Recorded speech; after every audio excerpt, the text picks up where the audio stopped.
সাতক্ষীরায় নিষিদ্ধ ঘোষিত সংগঠন ছাত্রলীগের একটি ঝটিকা মিছিল অনুষ্ঠিত হয়েছে। শুক্রবার শহরের বাইপাস সড়কে হঠাৎ করে এই মিছিল বের করা হয়।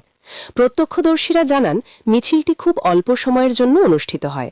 কয়েকজন যুবক মিছিল বের করে বিভিন্ন স্লোগান দিতে দিতে দ্রুত স্থান ত্যাগ করে। এ সময় এলাকায় কিছুটা উত্তেজনা সৃষ্টি হলেও বড় ধরনের কোনো অপ্রীতিকর ঘটনা ঘটেনি। মিছিলের খবর পেয়ে আইনশৃঙ্খলা বাহিনীর সদস্যরা ঘটনাস্থলে পৌঁছালে মিছিলকারীরা আগেই সরে পড়ে। এ বিষয়ে প্রশাসনের পক্ষ থেকে এখন পর্যন্ত আনুষ্ঠানিক কোনো বক্তব্য পাওয়া যায়নি। উল্লেখ্য, সরকার কর্তৃক ছাত্রলীগকে নিষিদ্ধ ঘোষণার পর এ ধরনের কর্মকাণ্ড আইন পরিপন্থী বলে জানিয়েছে সংশ্লিষ্ট মহল।